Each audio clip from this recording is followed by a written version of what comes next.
K방사는 다른 국가보다 경쟁력이 있습니다. 그 경쟁력을 이광수 대표랑 함께 살펴보시죠. 여러분 안녕하세요. 또 안 입고 왔어요. 오늘 근데 네. 저 혼자네요. 근데 왜 거기 앉아 계세요? 사라지셨어요, 그분이.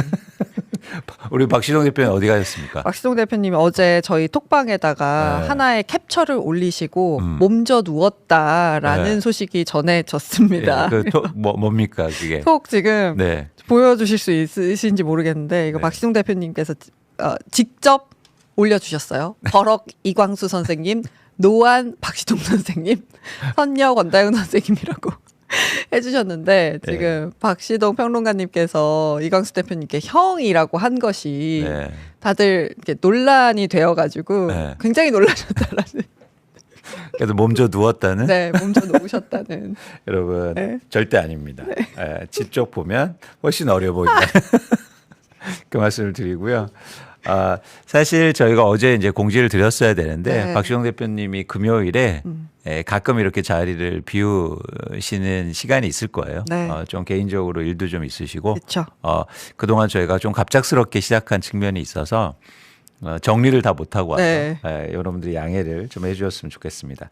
대신 저희 권다영 앵커님이 옆에 든든하게 계시니까 너무 좋습니다. 열심히 해보도록 하겠습니다. 근데 좀 전 그런 생각도 갖고 있어요. 뭐냐면 오늘이 어제보다 낫다. 그러면 네. 그냥 빼고 할까? 저의 의견과는 다르다는 점. 박시동 그냥 빼고 하면 해도 괜찮겠다. 뭐 이런 생각. 오늘 한번 저희가 체크를 한번 해보도록 하겠습니다. 여러분 반응도 보고요. 네. 예, 좋습니다.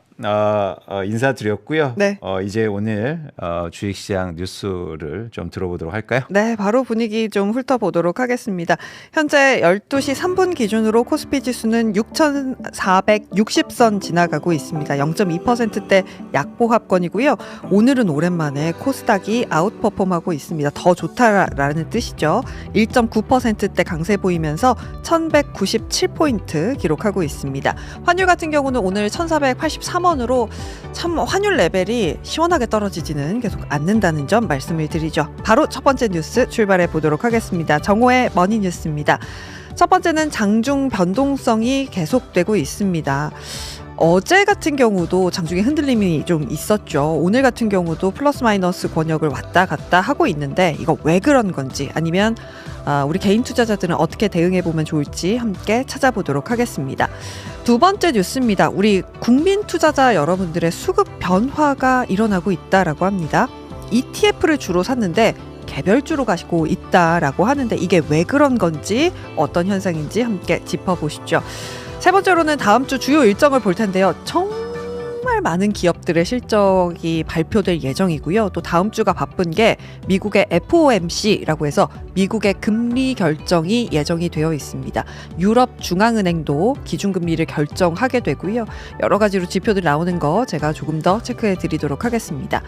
마지막 뉴스로는 오늘 좀 급등하는 섹터도 한 가지 가져와 봤어요. 화장품입니다. 바닥권에 있었던 정말 오르지 못했던 섹터가 지금 올라오고 있는데 실적 기대라고 하더라고요. 어떤 내용들 들어있는지 함께 정리해 보도록 하겠습니다. 지금까지 정호의 머니뉴스였습니다.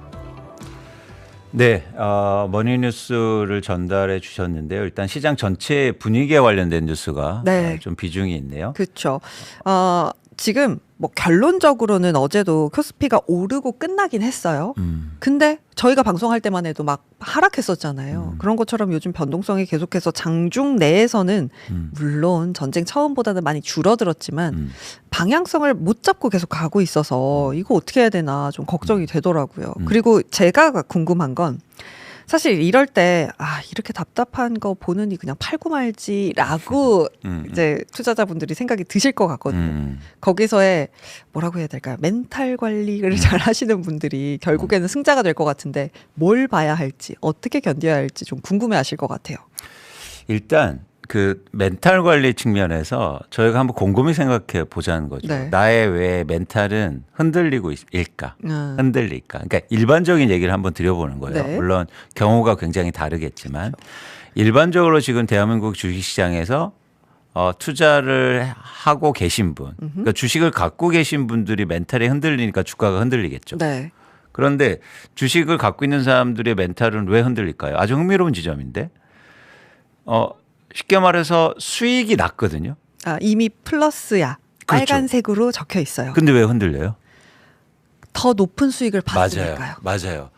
결국엔 내 마음이 뭔가 지금 요동치고 있는 건 뭐냐면 돈을 더 벌고 싶어서요. 그래서 두 번째 뉴스하고 연결되는 거예요. 그러니까요. 그래서 ETF로 팔고 개별주로 갈까 말까를 고민하는 거예요. 그렇죠. 그러니까 이 시장의 흔들림 속에는 어쩌면 욕심과 탐욕이 있다. 뭐 시장은 사실 욕심과 탐욕으로 굴러가는 곳이긴 하잖아요. 그렇죠. 근데 네. 그게 좀 저는 강해졌다는 생각이에요. 그러니까 많이 올랐으니까. 아. 나의 수익률이 높으니까. 예를 들어서 제가 수익이 되게 낮아요. 그러면 2%만 올라도 만족하잖아. 그렇지. 아, 이제 올랐네 이러면서. 근데 저희도 올라온 댓글 보면 저희 뭐 50% 올랐습니다. 네. ETF 70% 올랐습니다. 이라는 말씀들을 많이 한단 말이죠. 그러면 내가 이 두 가지 생각이 같이 드는 거예요. 70% 올랐는데 70%또 오를 수 있을까? 아. 첫 번째. 그러니까 두 번째는 뭐냐면 그러면서 욕심의 크기가 훨씬 이제 욕심이라는 단어가 적절할지 모르겠지만 그 돈을 벌고 싶은 욕구? 네. 돈을 더 가지고 싶은 마음? 아 그건 너무 좋아요. 네. 그건 좋고 제가 이제 부정적으로 말씀드리는 건 아니고 이제 그게 지금 약간 시장에서 단기적으로 있는 거 아닌가 투자자들이. 그러다 보니까 변동성도 커지고 조금 작은 뉴스나 막 실적 같은 거에서 민감하게 반응하는 거죠. 그런데 만약 우리만 이 안에 있으면 이 상태가 상당 기간 지속될 가능성이 높아 보여요. 아. 그래서 저희가 계속 외국인을 보고 싶은 겁니다. 외국인들은 사실 사기 시작하면 가격 상관없이 맞아요. 그날 사겠다 하면 사잖아요. 네, 외국인들이 주문을 어떻게 주냐면 네. 그러니까 증권사에 예를 들어서 나 오늘 100억 살 거야. 100억 원 살 거야. 그러면 주문을 해요. 네. 그러면 가격과 상관없이 하루 동안 100억을 사는 거예요. 채워야 되는 거죠. 그렇죠. 그걸. 근데 개인들은 그렇지 않잖아요. 내가 오늘 100만 원어치 살 거야. 근데 가격이 오르면 어떻게 합니까? 그러면 막 빨리 산단 말이에요. 이걸 사 말어? 지금 시가 매수. 그렇지. 네. 그러든지 아니면 막 장이 빠지거나 안 좋은 뉴스가 나왔어. 그러면 어떻게 됩니까? 내일 사야지. 라고 해요. 네. 그러니까 주가에 따라서 나의 의사결정을 달리하죠. 그런데 외국인 투자자들은 주문을 이미 내놓은 상태이기 때문에 무조건 체결을 하고 넘어갑니다. 그래서 저는 이 시장의 이런 분위기가 어쩌면 다 자연스러운 건데 이 흐름을 깨기 위해서는 외국인 투자자가 시장에 들어오는 걸 예의주시하게 관심 있게 봐야 된다는 거예요. 그렇죠. 외국인 투자자가 좀 사줬으면 좋겠는데 오늘은 코스피에서는 벌써 12시 8분인데 1조 1,000억 원 넘게 팔고 있고요. 네. 코스닥에서는 다행히 오늘 좀 외국인 매수세가 들어옵니다. 6천억 원 가까이 외국인들이 사고 있고 선물 시장 그리고 콜옵션까지 사고는 있어서 그러니까 제 느낌은 그래요. 시장을 나쁘게 보는 건 아닌데 실적 발표 받고 이러니까 좀 외국인들이 오늘은 좀 팔면서 특히나 삼성전자 위주로 매도가 나오고 있다. 이런 점 오늘의 분위기다라고 정리를 해드릴 수 있을 것 같아요. 그래서 당분간의 시장의 변동성은 외국인 투자자들한테 있지 않을까. 그렇죠. 그런 해석이 가능하고 네. 그래서 일본한테 지금 지고 있는 오늘 일본도 이거는 좀 말씀을 드려야 될 것 같아요. 오늘 좀 지고 있는 이유가 일본보다는 사실 대만에 있어요. 뭡니까? 대만의 TSMC 본주가 대만에 상장이 되어 있잖아요. 네. 미국 ADR 말고요. 네.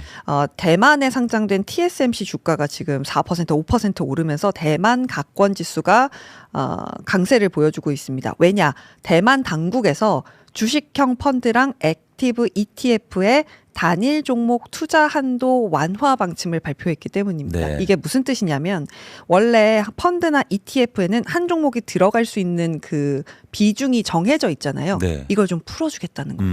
그러면 대만 시장은 TSMC가 50%를 차지하고 있는 그렇죠. 곳이니까 그럼 다들 TSMC 더 사겠네? TSMC 쪽으로 외국인 수급이 그쪽으로 붙으면서 지금 아시아 시장에서는 대만만 좋은 상황입니다. 일본의 니케이도 좀 오르고 있는데요. 조금 오르고 있는데 요 며칠 우리가 이겼잖아요. 네.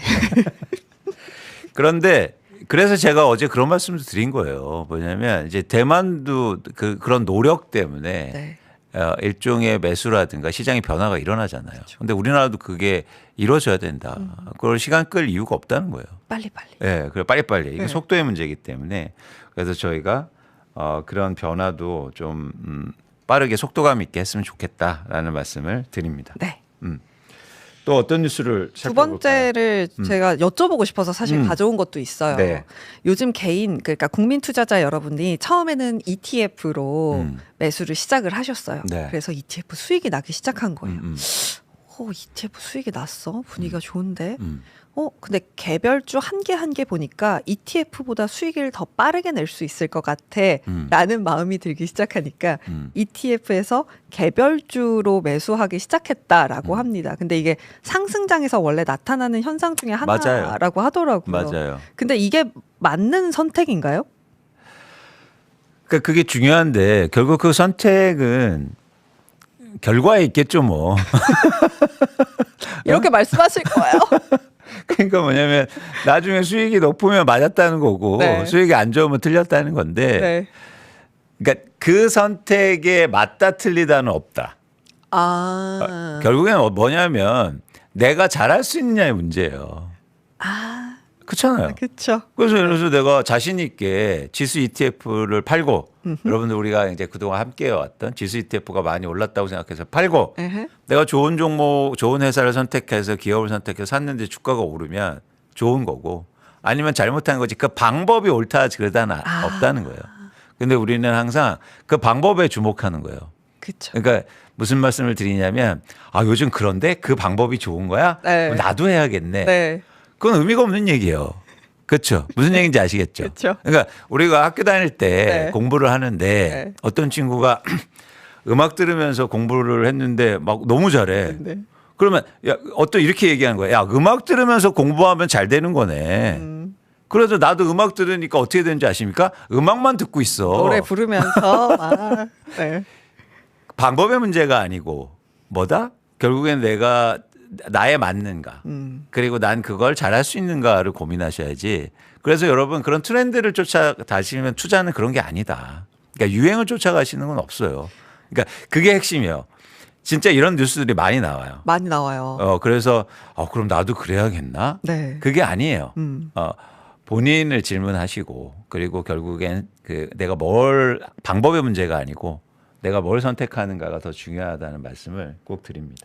그래서 이거 KB증권의 김민규 위원께서 쓴 리포트의 하나를 좀 제가 발췌해서 말씀을 드리면 네.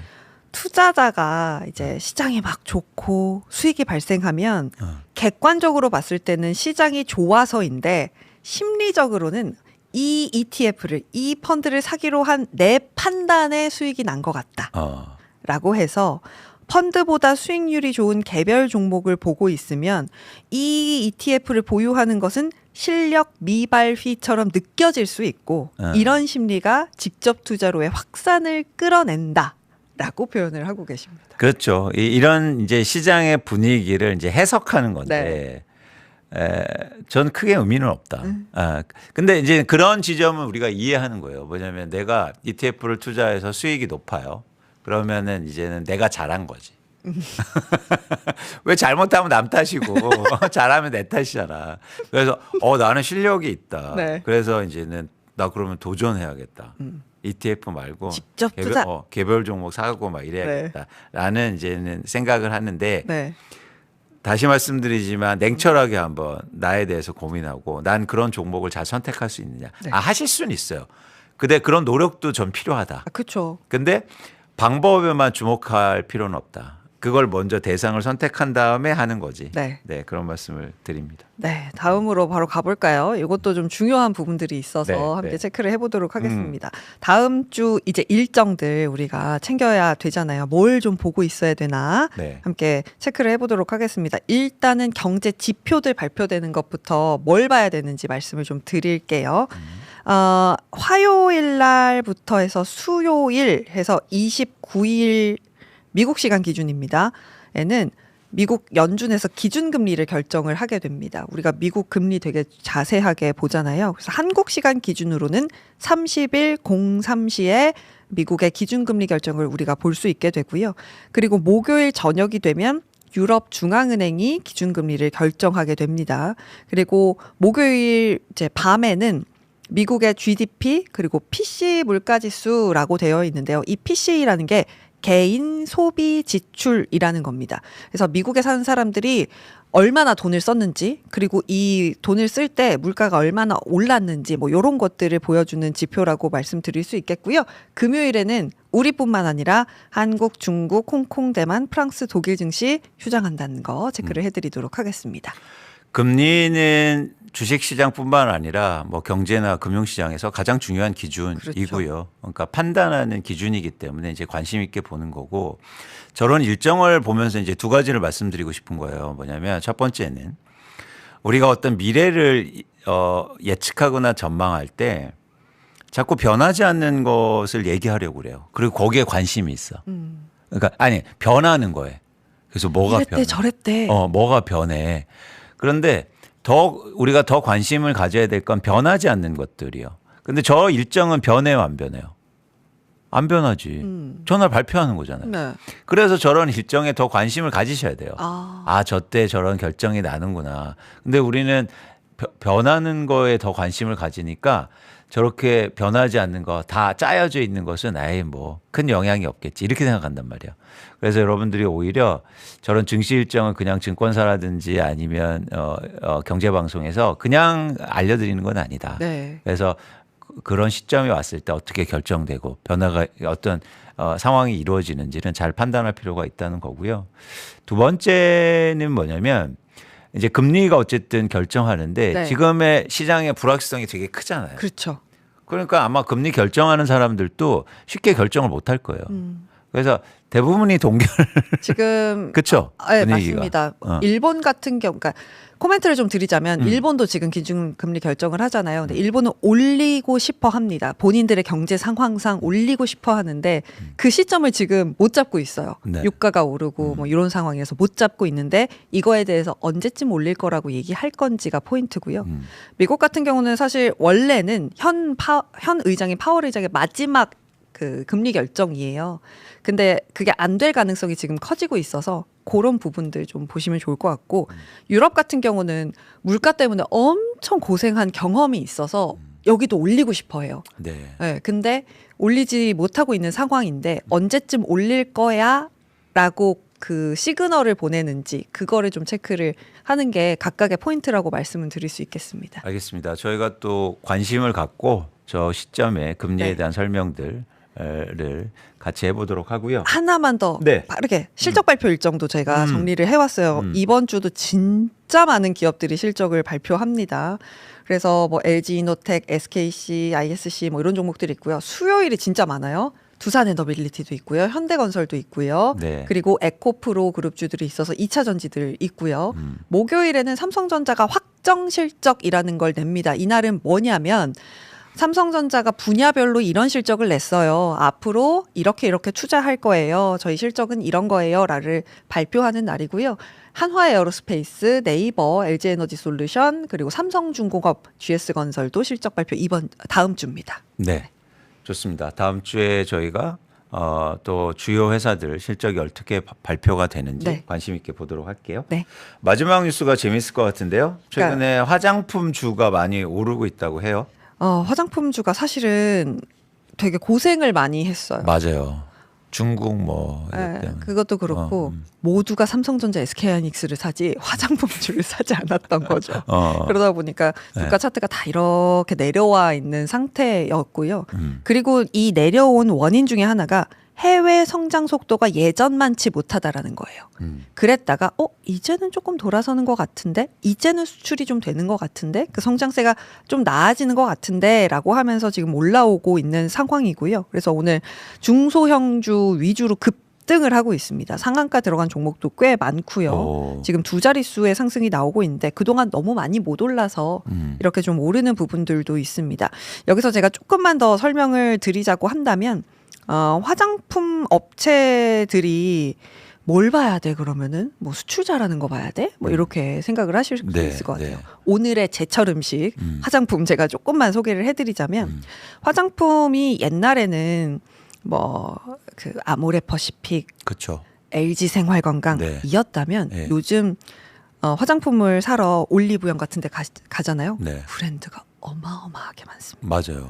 브랜드가 우리나라에 지금 등록된 게 몇 천 개예요. 오. 그러니까 근데 그 몇 천 개 회사들이 다 각자의 공장을 가지고 있을까요? 아니겠죠. 네, 아닙니다. 어. 그래서 쉽게 이야기를 하면 화장품 만드는 공장에다가 우리 화장품 이렇게 만들 건데 너희 만들어줄 수 있어? 그렇죠. 이렇게 한다라는 겁니다. 예를 들면 이것도 가능하지 않습니까? 12시에 만나요 화장품. 네, 가능하죠. 가능하죠. 그래서 밥 먹으면서 바르는 화장품 뭐 이런 거. 그래서 OEM, ODM이라는 방식을 씁니다. 예, 예. 그래서 OEM은 주문자 상표 부착 생산, 예. ODM은 제조자 개발 생산이라고 해서요. 뭐 결론적으로는 그거예요. 각 브랜드에서 이렇게 만들어주세요라고 발주를 넣는 방식이면 OEM, 네. ODM은 이 화장품 제조 공장들이 본인들의 다 그 기술 능력이 있을 거 아니에요. 네. 그래서 브랜드랑 같이 만들면 ODM이라고 생각을 해주시면 될 것 같아요. 그래서 좀 어렵게 설명을 드렸는데 쉽게 이야기하면 화장품 만드는 그런 공장들이 따로 있고 네. 이들이 특수를 많이 보고 있다라고 생각을 해주시면 그 될 것 공장이. 같습니다. 그 공장을. 그래서 공장 하는 기업들은 대형주, 그러니까 이 안에서도 또 대형 ODM, OEM사들이 있거든요. 그쵸. 한국콜마, 코스맥스, 코스메카 코리아가 좀 큽니다. 근데 네. 여러분 화장품들 그래서 뒤집어 보시면 제조사 한국콜마 이렇게 적혀 있는 맞아요. 이라고 보시면 되겠습니다. 그런데 왜 주가가 오르는 거예요? 안 올라서? 그동안 안 오른 거 첫 번째. 네. 두 번째로는 수출이 안 되는 것 같았는데 조금씩 나아지고요. 그리고 요즘에 내수주들이 움직이거든요. 내수주라고 하면 음식료 그리고 백화점, 마트 이런 겁니다. 네. 그러니까 바닥권에 있었음 플러스 GDP도 우리나라 돌아섰죠. 네. 그러니까 해외 관광객이 진짜 많이 온대요. 그렇죠. 네, 요즘 많이 늘었다라고 맞아요. 하더라고요. 맞아요. 그래서 그들의 이 뭐라고 해야 될까요? 수혜를 기대를 하고 있는 상황이다. 이렇게 보시면 될 것 같습니다. 이번 실적 발표 때 화장품 회사들을 좀 잘 볼 필요가 있어 보여요. 네, 이제 그러니까 돌아서는 이제 그쵸. 주식 시장에서 되게 좋아하는 스토리잖아요. 그렇죠. 그거를 이제 영어로는 턴어라운드라고 하는데 이제 나빠졌다가 좋아지는 시점. 그러면은 이야기가 되는 거죠. 근데 네. 거기에 더하기 수출까지 된다? 그렇죠. 그러면 좀 얘기가 달라집니다. 거기다가 미국향 수출도 많이 되고 있고요. 그리고 중동이 조금 아쉽긴 한데 그래도 유럽으로도 다변화라고 표현을 하죠.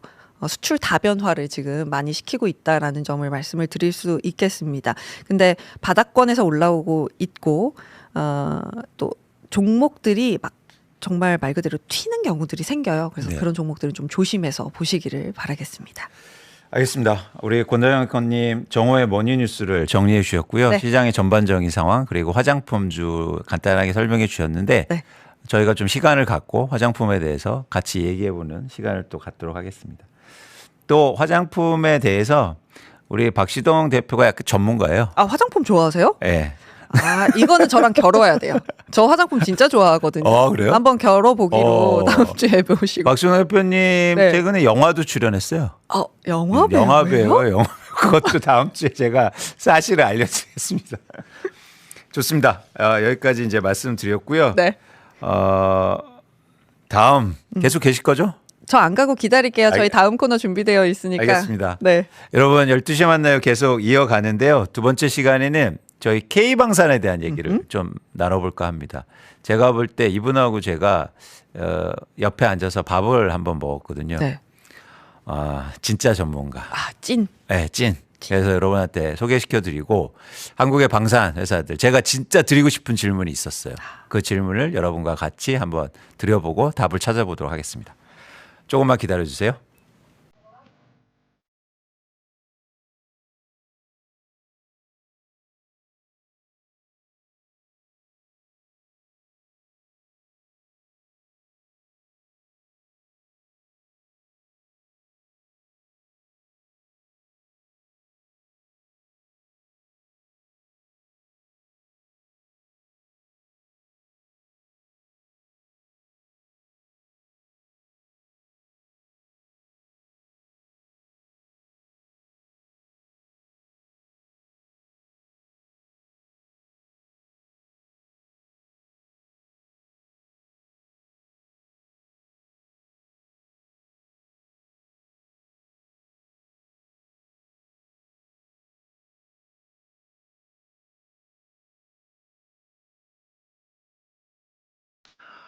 예, 여러분, 저희 12시에 만나요 시작하고 첫 초대 손님이세요. 그만큼 저희가 엄청나게 고민했어요. 어떤 분을 모셔야 저희가 빛이 날까? 그래서 정말 심사숙고 끝에 첫 번째 초대 손님입니다. 너무 의미가 있는 시간이 될 것 같고요. 저희 강은호 교수님 모셨습니다. 안녕하세요. 안녕하세요. 네, 안녕하세요. 예. 교수님 제가 잠깐 설명 네. 간단한 소개해드리면 문재인 정부 때 방위사업청장을 역임하셨고 또 지금은 전북대에서 첨단 방위산업학과에서 또 우리 후학을 양성하고 계십니다. 예. 네. 얼굴을 뵈면 네. 모 의원님하고 비슷하게 그런 말씀 많이 들으시는 영광입니다. 아유, 감사합니다. 교수님 시간 내주셔서. 오늘 저희가 뭐 시간이 많지 않아서 K방송 방위산업과 관련된 말씀을 좀 나눠보고 저희가 예. 고견을 좀 들어볼까 하는데요. 예. 일단 제가 가장 중요한 질문. 저희는 투자를 하는 관점 그리고 주식시장을 얘기하니까 그리고 산업을 얘기하는 네. 관점에서 방산산업 예. 예를 들어서 제가 방위산업 주식을 사놓으면 아침에 일어나면 제일 먼저 찾는 뉴스가 뭔지 아세요? 어디 전쟁 안 일어났나? 어디 무기 안 필요한가? 그래서 어디 막 폭동 안 일어났나? 어디 이런 하나- 생각을 하게 된단 말이죠. 그래서 제가 어느 순간 이런 말씀을 실제로 드렸어요. 뭐냐면 전 방위산업 안 좋아한다. 왜냐하면 사람을 부정적으로 만든다. 아침에 일어나서 전쟁 나라 이게 뭐냐. 자, 여기에 대해서 교수님 어떻게 생각하세요? 먼저 우리 이 대표님께 그 질문을 해주신 점에 대해서 너무 고맙게 생각하고요. 제가 학교에 가서 강의를 하거나 여러 군데 막 강연 부르면 무조건 달려가서 이렇게 생각하시는 분들이 하도 대다수여서 이 생각을 조금이라도 교정하고 싶어서 뛰고 있는데요. 네. 또 우리 많은 시청자분들이 계신 이 방송에서 그 설명할 수 있는 기회 주셔서 너무 감사하다. 아유, 저희가 더 감사합니다. 네. 그런 생각을 가지는 것은 당연하다고 생각을 해요. 대신 오늘을 저를 설득하고 가셔야 돼요. 예, 예. 저는 일단 이렇게 가겠습니다. 레드 팀으로 방위산업 안 좋다. 예, 예. 그렇게 세상을 해주십시오. 망치는 산업 아니냐? 예, 그렇게 말씀해 주십시오. 근데 모든 무기 체계는 거기에 내재된 힘은 살상력이에요. 그쵸. 그러니까 그런 생각을 가질 수 있죠. 그쵸. 살상력이라는 사람을 죽이는 거니까. 그런데 그 살상력만 바라보면 그렇게 멈추고 주식을 샀으면 또 투자를 했으면 돈을 벌길 바라니까 그거 써먹기를 바라는 마음이 있겠지요. 네. 그런 생각으로만 접근하실 수 있다고 보는데 거기에서 조금 더 깊게 들어가 주시면 이 무기 체계를 생산하는 이유가 뭔가? 근본적으로는 평화를 지키는 힘을 위해서 생산하는 겁니다. 평화를 오히려 지킨다. 평화를 지키는 힘이죠. 네. 군이 존재하는 이유가 뭡니까? 첫 번째 최고의 목적은 전쟁을 막기 위해서 존재합니다. 네. 두 번째는 전쟁이 발생하면 최단기간의 승리를 거둬서 생명의 살상을 최소화시키는 것. 그렇죠. 우리 국민의 생명과 재산을 지키기 위해서 존재하거든요. 그걸 일반적인 언어로 바꾸면 평화를 지킨단 말이잖아요. 네. 근데 방위 산업은 우리 군의 가장 중요한 수단을 제공하는 산업입니다. 말하자면 방위 산업은 평화를 지키는 힘을 제공하는 산업이다. 네. 이렇게 생각하시면 되고요. 이 물자가 해외에 수출됐을 때 네. 아무 나라한테 주는 게 아니고 우리와 우방국한테 줍니다. 네. 우리 우방국의 평화도 같이 지키려고 수출하는 거거든요. 그러면 어디서 저도 전쟁이 일어났는지 여부는 항상 관심을 가져요. 네. 그런데 어떤 관점을 바라보냐면 내가 협력해서 수출된 우리 무기 체계가 제대로 작동돼서 우리 우방국의 국민의 생명도 지켰으면 하는 바람으로 지켜봅니다. 그렇게 바라보시 접근하시면 K방사는 평화를 지키는 힘을 위해서 존재하고 그 힘이 산업적으로는 어떻게 나타나냐면 네. 한 나라의 무기 체계는 그 나라가 동원할 수 있는 최첨단 기술의 집합체예요. 그렇죠. 네. 가장 성능이 우수해야 작동이 되니까 그다음 국내에서 제작해야 우리 무기가 됩니다. 네. 아무리 기술이 좋아도 해외에서 제작하면 수입해야 되잖아요. 네. 그건 내 무기가 아니에요. 그러면 이게 가지고 있는 의미는 뭐냐? 최첨단 기술을 보유하고 있고 국내에서 제작할 수 있는 제조업 능력이 있다. 더불어서 한 나라의 방산이 끊임없이 발전해서 선진국 수준까지 되려면 네. 정부 정책의 일관성이 유지되어야만이 가능합니다. 네.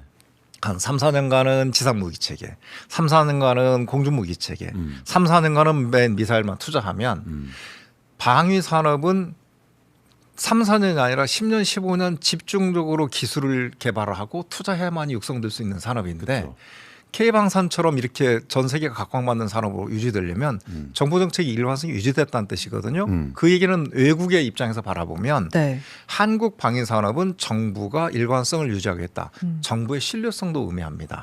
외교안보적으로는 정부의 신뢰성을 그 의미하는 지표로 보여지고 산업적 입장에서는 기술력과 제조업력이 있다고 보여주는 하나의 지표 같은 역할을 해주거든요. 그러니까 교수님 그 지점에서 이제 거기는 이제 경쟁력 차원이 예. 네. 저희가 이제 근원적인 질문을 좀 해보는 거니까 예.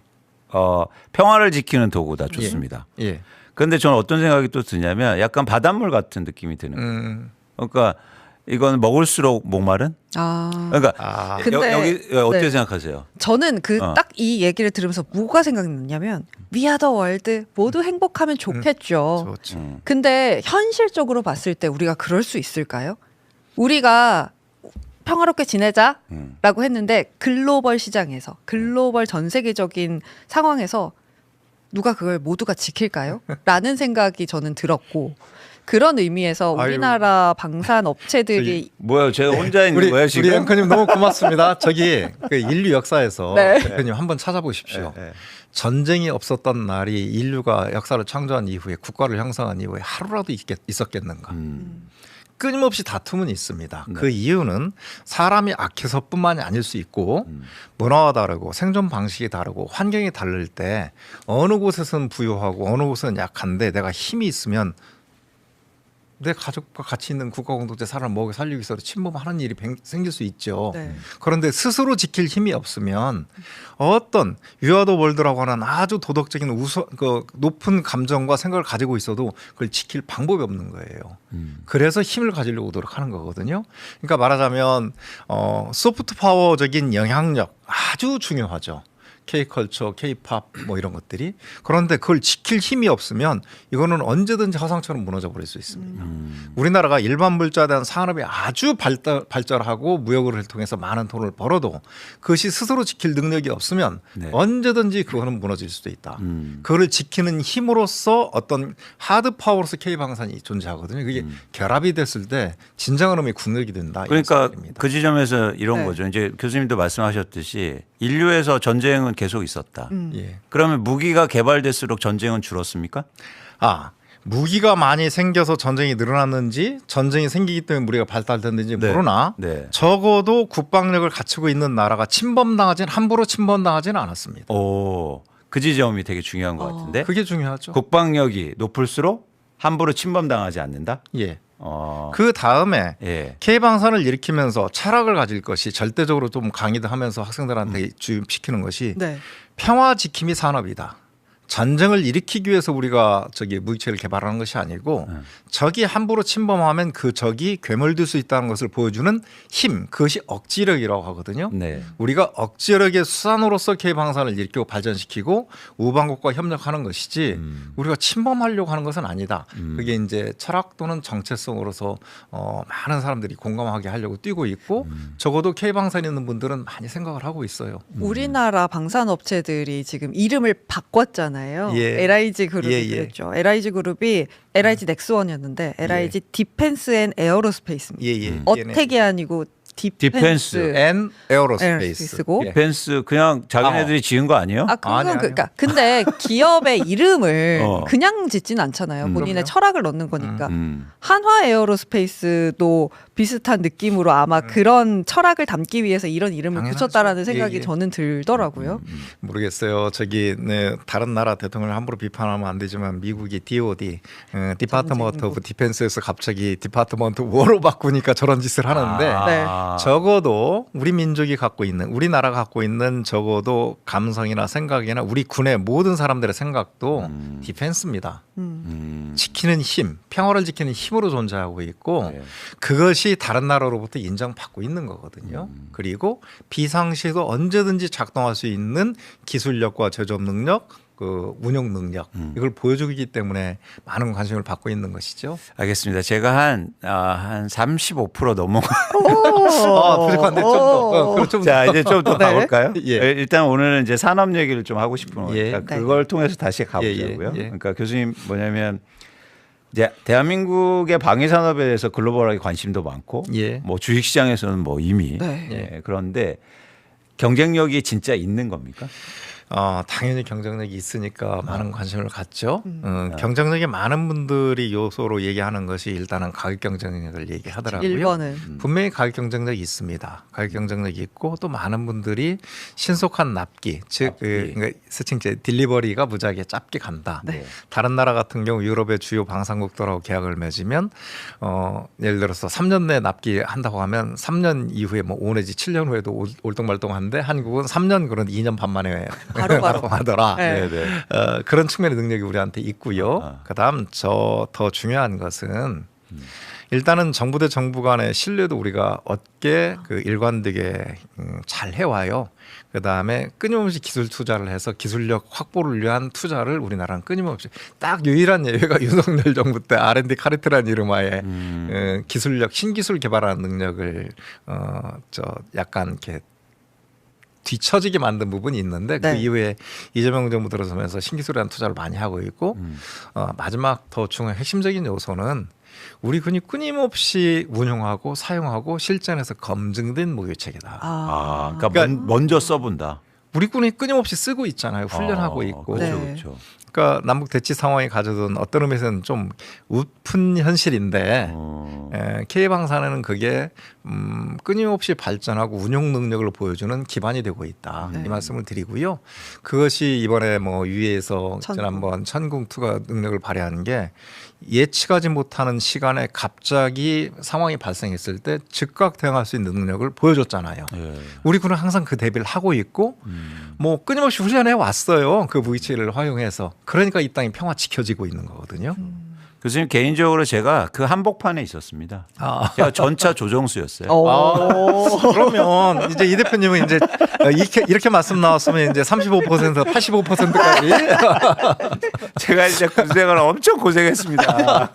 제가 K 전차. K1. 예, K1 전차. 그다음에 K1 A1 이렇게 예, 쭉 예. 가잖아요. K1 A1 K 전차 이거는 이제 미 전차를 좀 개량한 건데 완전히 우리 기술로 100% 설계부터 한 것이 K2 전차인데 네. 탑승하시는 탑승감이 다릅니다. 일단. K2는 아예 달라요? K2의 탑승감이 다르다고 하죠. 저는 그냥 K2만 타봤기 때문에 K1은 안 타봐서 모르겠는데. 그래서 요 경쟁력하고 역사를 좀 이제 네. 질문하고 예. 싶었는데 예. 그래서 이왕 말씀드렸으니까 제 개인적으로 뭘 했냐면 제가 그 미군이 뭐 총장님 그러니까 교수님 더 잘 아시겠지만 미국이 베트남에서 전쟁을 했잖아요. 예. 거기서 쓰던 예. 그 M 전차라고 M47 전차를 M계열 전차. M계열 전차를 미국까지 안 가져가고 예. 대한민국에 남겨놓고 가요. 예. 그래서 대한민국이 그걸 수리해서 써요. 그래서 제가 그걸 했어요. 군대에서. 그럼 정비 이런 과정에도 잘 하신 그렇죠. 거군요. 그래서 제가 그 예. 정비하면서 뭘 했냐면 전차 조종수니까 그거를 시험하는 운전 시험. 예. 제가 창원에서. 아니 그러면 전차 실질적인 내용은 저보다 더 잘 하시겠는데요. 아니 제가 까먹었죠. 그래서 제가 이 말씀을 왜 드리냐면 전 이 경쟁력의 핵심에는 역사가 있지 않을까. 당연하죠. 그러니까 전쟁의 역사도 있지만 그런 어떤 역사 또 하나 이제 제가 주목하는 건 전 세계에서 이런 기술이라든가 기계 산업에서 우리하고 비슷한 어깨를 나란하는 국가들이 일본하고 독일인데 네. 여긴 전범 국가들이잖아요. 예. 이 영향도 있는 겁니까? 크지요. 그 말씀을 좀. 일테면 그 일본이나 이런 아직 이제 평화법에서 완전 개정은 안 된 상태에서 이제 엊그젠가 뭐 네. 일본 정부에서 5가지만 즉 군안, 수송, 경계, 감시 그다음에 소해 기를 제거하는 이 장비들 위주로만 수출을 하고 나머지는 안 하겠다. 네. 그 앞에는 아예 수출 삼금이 있다가 풀었는데 이제는 엊그제 공격 무기도 수출하겠다. 뭐 이런 식으로 나왔는데 그렇죠. 네. 사실은 그 이전 단계 했었던 게 호위함 수출을 했거든요. 근데 그거는 기술 협력이라는 이름하에 이제 약간 우회를 통해서 했는데 일본이 그렇게 나가긴 하지만 국민들 감정이나 기업들이나 정부에서도 쭈삣쭈삣하는 것은 있고요. 네. 그 다음에 수입하는 협력하는 나라 입장에서도 공격을 해본 나라들하고 아주 원활하게 협력하고 싶어 하겠어요. 자기 나라가 공격을 받았던 경험이 그렇죠, 있는 나라들이. 그렇죠. 근데 대한민국은 여태까지 다른 나라를 침범한 경험 없습니다. 아, 그 역사. 그 다음에 정말. 더불어서 동아시아의 그 외진 곳에 있는 셈이거든요. 우리나라하고 우리하고 협력하는 나라가 전쟁할 일이 없어요. 우리가 동남아 가서 전쟁하겠습니까? 동유럽 가서 전쟁하겠습니까? 중남미 가서 전쟁하겠습니까? 중동에 가서 전쟁하겠습니까? 적이 될 수 없는 나라잖아요. 그렇다고 우리가 아무 나라한테나 수출하지는 않습니다. 더불어서 주요 수출되는 무기 체계가 실질적으로는 방어모적 성격을 가진 무기 체계가 많아요. 먼저 도발하거나 이런 것보다는. 그러니까 K방산에 대해서 여기 오늘 시청자분들이나 먼저 우리 이 대표님부터 이제는 100%로 전환을 하셔서 살상력을 가진 무기 체계라는 어떤 거부감 이걸 걷어내시고 평화를 지키는 힘으로서 존재한다. 네. 그것이 다른 나라에서도 인정받고 있다. 그래서 이제 경쟁력을 말씀드렸으니까 두 번째는 그러면 일종의 시장이죠. 예. 지금의 글로벌하게 시장을 많이 얘기하잖아요. 네. 그 중에서 핵심은 뭐냐면 이제 국가들이 자주국방으로 간다. 예. 협력 체계에서. 예, 예. 나토가 당연히 그렇게 될 수밖에 없죠. 그래서 시장이 커진다는 말씀. 당연히 그렇게 이 되죠. 부분에서 조금 왜냐하면 더 여쭤보고 싶은 게 지금 나토에서 트럼프 대통령은 발 빼겠다라는 식이고 예, 예, 예. 그러다 보니까 유럽 내에서도 그런 움직임들이 지금 나오고 있잖아요. 예. 근데 그 안에서 유럽도 자기네들 어쨌든 뭐 만들어 본 경험이 있으니까 본인들 무기를 쓰고 싶어 할 텐데 실제로 그게 가능한 수준인지 이런 것도 궁금합니다. 이제 그 세칭 그 바이 유러피언이란 현상에 의해서 K방산 유럽에 진출하는 것이 한계가 있는 거 아니냐 네. 이 말씀을 하시는 내용인데요. 그 질문이 양면이 있습니다. 당연히 바이 유러피언 현상이 있어서 그 우리 무기체가 직접 확 들어가는 것은 쉽지 않을 수도 있으나 유럽에 있는 나라, 동유럽 국가, 북유럽 국가, 서유럽 국가마다 상황이 다 다르고 사정이 다르고 그러나 스스로 각 나라별로 자주국방해야 되는 긴박성은 똑같은 상태고 그러면 그다음에 각 나라가 우리나라처럼 전 분야, 지해공 전 분야에 대한 무기체계를 생산하고 제조할 수 있는 능력을 다 갖춘 것은 아니고 네. 그렇다면 한국과 협력할 부분은 협력할 부분이 아주 많이 있고 경쟁할 부분은 경쟁할 부분이 있을 것이다. 있습니다, 실제로. 그리고 우리 방산기업에 협력하자고 요청들이 많이 오고 있고요. 그러면 경쟁할 부분 경쟁하되 협력할 부분을 협력하면 지금보다 훨씬 더 넓어진다. 이거는 확신 있게 제가 말씀을 드리고요. 네, 네. 네네. 그럼 협력을 한다고 한다면 그게 뭐 지상방산 쪽일까요? 아니면 그거는 뭐 나라별로 다 나라별로 다른가요? 다를 수 있죠. 아. 일테면 예를 들어서 프랑스의 경우에 그 잠수함이나 수중 이무기체 괜찮고 항공력은 아주 좋습니다. 근데 지상 쪽은 우리가 훨씬 항공력도 좋은가요? 라팔. 라팔을 만들었으니까 네. 우주 항공 쪽에 그 프랑스는 자기 나름대로 발전을 많이 시켰고 독일의 경우에 지상 쪽하고 뭐 TKMS라고 하는 잠수함 전력은 많이 있습니다만 지상 쪽도 우리가 제조업 능력과 특별한 분야에 대한 기술력이 있어서 우리 하나에어로스페이스나 현대로템이나 우리 지상 방산하는 쪽에서도 협력 구조를 짜면 오히려 독일하고 협력을 해서 세계 시장을 제패해 버릴 수도 있습니다. 프랑스하고도 저는 프랑스가 강점이 있는 해상 쪽하고 우리하고 협력을 해서 세계를 제패하는 쪽으로 나가버릴 수도 있어요. 그게 그런 움직임이 서로 실제로 장점을 구조를 짜면 돼요.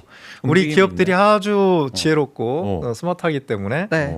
움직이는 것 같다. 내가 직접 간 건 아니지만 그다음에 우리 그거 하나 방위사업- 체크해보고 우리 방위사업청과 국방부도 정책가들도 이제는 네.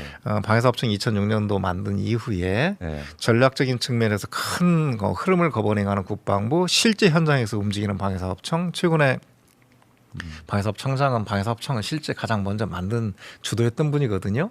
방사 아주 깊게 잘하세요. 정말 현명하고 똑똑한 분이고 그래서 금방 앉아두면서 그 구조를 잘 짜고 계세요.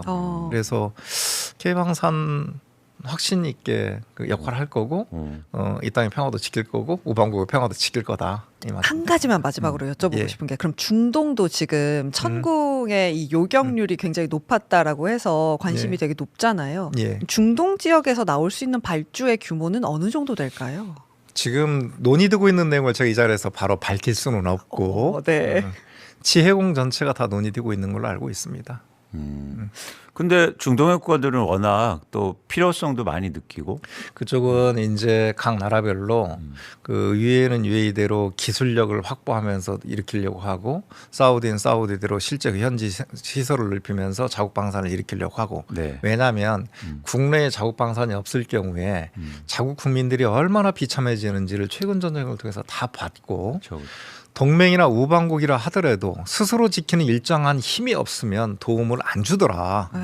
그걸 봤잖아요. 네. 그렇기 때문에 일정 수준을 유지하려고 노력을 하는데 거기에 정확히 그 요구 조건을 맞출 수 있는 즉각적으로 맞출 수 있는 나라는 세계에서 우리나라밖에 없는 것 같아요. 그러니까 우리 협력 대상이 될 수 있다. 그리고 단순히 아까도 말씀드린 제가 무기체계를 막 수출해서 좋아하는 것만 아니고 그것이 우리나라가 전체적으로 국제 협력을 하는 데서 다 무기체계를 공유하는 나라는 최고의 우방국이 될 수밖에 그렇네요. 없습니다. 그런... 우리 우방국을 많이 확보한다. 그리고 우리나라 비상시 우리를 지원할 수 있는 많은 나라를 확보한다.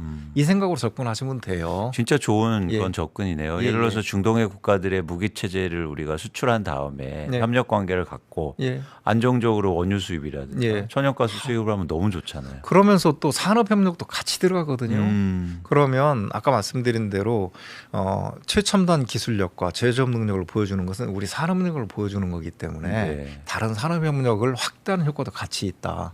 중동의 많은 국가들, 그다음에 동유럽의 많은 국가들, 뭐 세칭 지금 요새 카나다 잠수함도 산업협력 많이 얘기하잖아요. 네. 그 선진국인 카나다마저도 한국과 산업협력을 요구한다. 방산이라는 통로를 통해서 그렇게 이해하시면 되겠습니다. 근데 뭐 회사별로 실적이 나오긴 하지만 예. 방산 기업들이 무기를 팔아서 돈을 실제로 엄청 남겨요?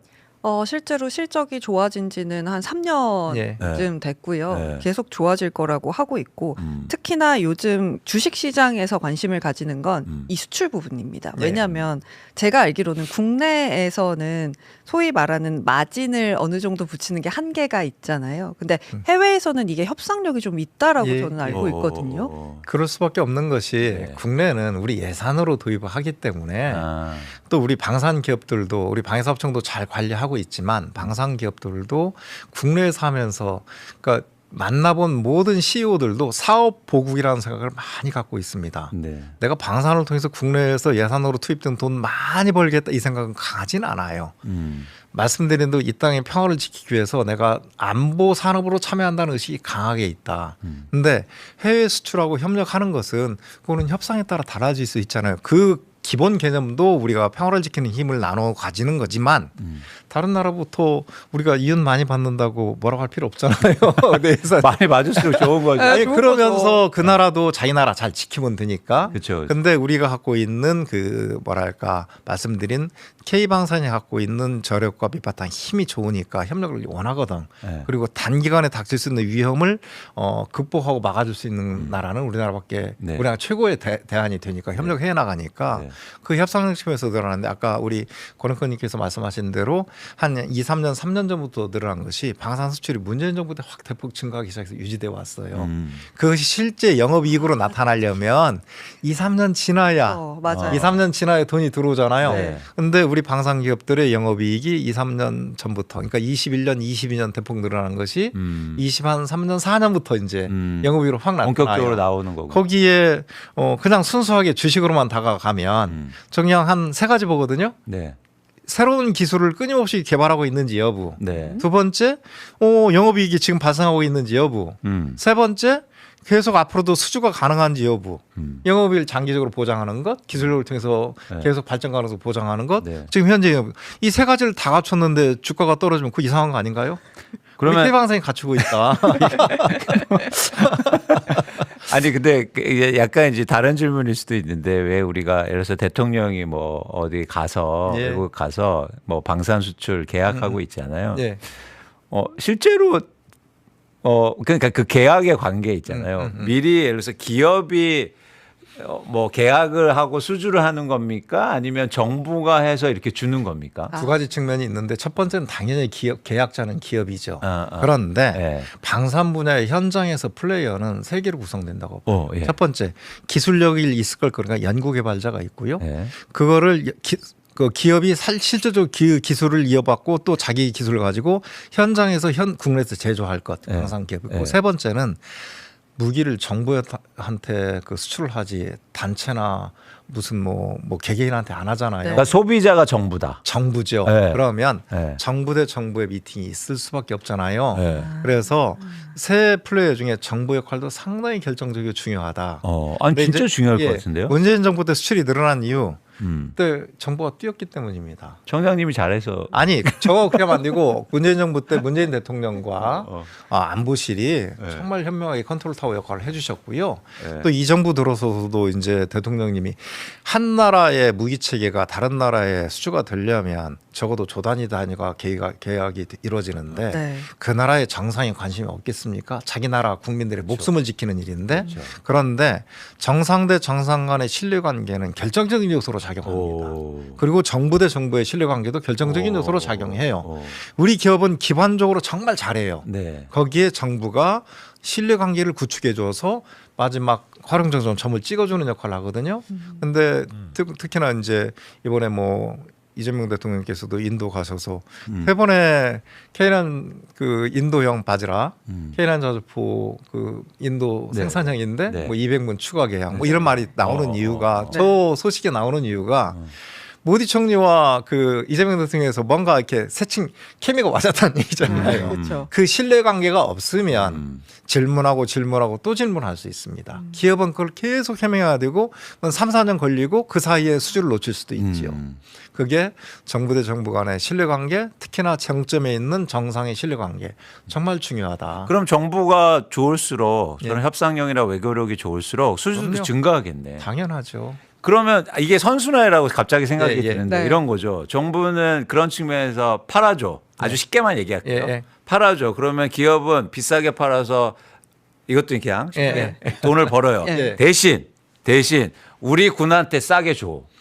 그게 유지되고 있습니다. 그게 되는 아니, 거야? 값을 말을 안 하고 할 수는 없고 다른 나라가 우리 군에 납품하는 만큼 싸게 달라고 할 수가 있기 때문에 함부로 말씀을 못 드리지만 우리는 그거 당연한 근데 이제 거 그건 알죠? 해외도 얘기할 수 있는 건 네. 국내에서 생산한 국내 정비 시설은 당연히 우리 군이 좀 더 혜택을 받죠. 그 전체적인 이 구조 사이클의 흐름에 혜택을 받는 사람은 우리 군과 우리 국민입니다.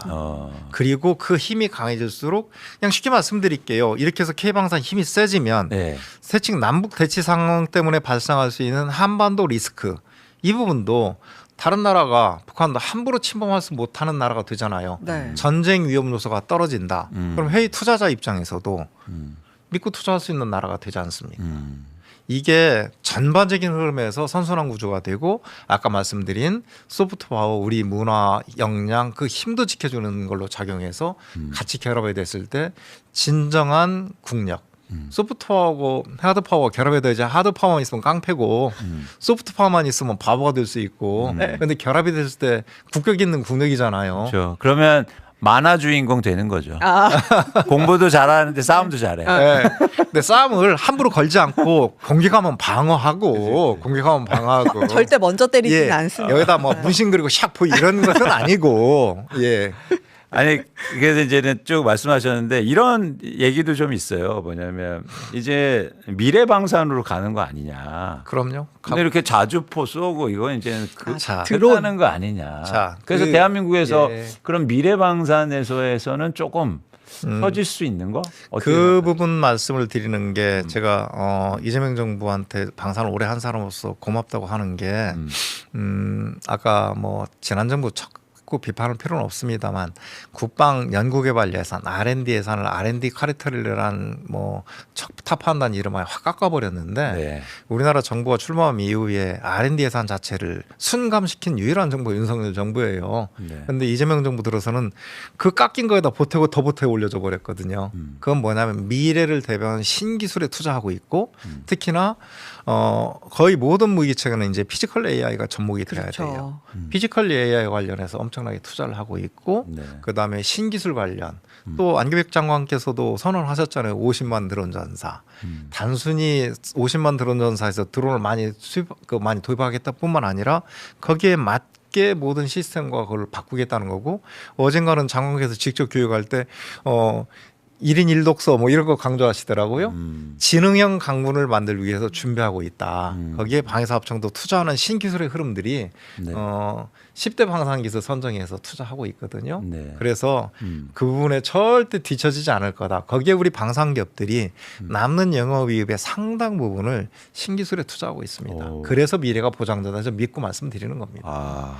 그러니까 아까 말씀하신 네. 대로 LIG 넥슨도 네. 넥스원에서 DNA, Defense and Aerospace, 네. 자기들이 갖고 있는 기술력을 방어 무기체계뿐만 아니라 우주 공간으로 나갈 수 있는 기술력을 투자하기 위해서 노력하고 있고 하나 에어로스페이스 같은 네. 경우는 뭐 아예 모범적으로 이렇게 투자하고 있고 음. 하나 시스템스, 카이, 현대로템도 차세대 전차 이미 신기술 개발을 통해서 개발을 시작하고 있거든요. 오. 그게 우리가 직접적으로 우리 방산 기업이나 방위사업청, 국방부 신경 쓴 게 AI를 탑재한 유무인 복합 체계.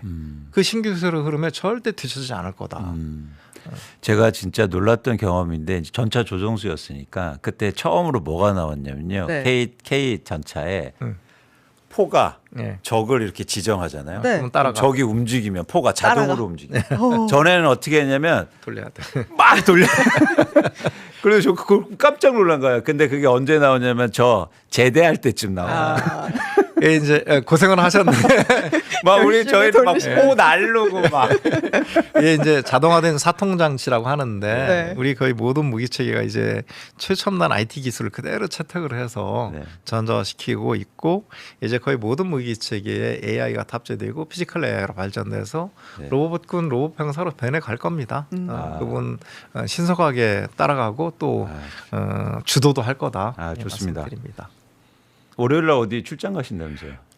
미국에 이제 컨퍼런스 한미 방산협력 방향 관련해서 어허. 그 좀 스피커로 참여를 합니다. 그게 되게 중요한 컨퍼런스라고 하던데. 저한테는 중요하고요. 다른 분들한테는 모르겠고 제가 참여하니까 저한테는 중요하죠. 예. 예. 그럼 다녀오셔서 한번 더 말씀. 예. 다녀오셔서 저 그 미국의 골든돔에 혹시 우리나라도 뭔가 할 수 있는지 이런 거 너무 궁금해요. 다녀오셔서 나중에 자세히 설명드리겠습니다. 다녀오셔서 뭘 사야 되는지 전화좀. 조용히 있다 나가서 알려드리겠습니다. 네, 오늘 예. 사실 이제 오늘 교수님 말씀 들으면서 저희가 이렇게 투자를 할 때 가장 중요한 건 그 자기의 선입견을 없애는 게 전 예, 중요하다고 예, 보거든요. 그러니까 그 선입견은 두 가지죠. 과거의 선입견과 그리고 나만의 공간에서 만들어진 선입견인데 예, 예. 교수님 말씀 들으니까 제가 방산 산업에 대해서 예. 선입견이 많이 없어진 것 같아서 너무 감사하다는 말씀드립니다. 선입견에다가 보태시죠. 애정을 가지고 바라보십시오. 아, 좋습니다. 좋습니다. 예. 한국 예. 방산에 대해서 예. 우리 또 평화를 지키는 예. 애정을 좀 많이 예. 가져보도록 하겠습니다. 고맙습니다. 교수님 너무 귀한 시간 예. 너무 감사드리고요. 또 뵙도록 고맙습니다. 하겠습니다. 예, 고맙습니다. 감사드립니다. 고맙습니다. 네. 예. 그다음에 근데 저희 첫 손님이셨는데 네. 어떠셨어요? 저희 첫 손님을 모시고 너무 재밌는 얘기를 많이 해가지고 네. 진짜 이게 될 수 있을지 궁금했거든요. 근데 네. 될 것 같고 네. 그리고 첫 손님이 그냥 카메라 앞으로 가셨어요. 무엇보다 그냥 그 한마디만 할게요. 방산주 왜 오르는지 알겠다. 이렇게 정리하도록 저도요. 하겠습니다. 저도 그만하고 싶었는데 좋습니다. 여러분 저희가 금방 또 시간이 가서 1시를 다가오고 있는데요. 네.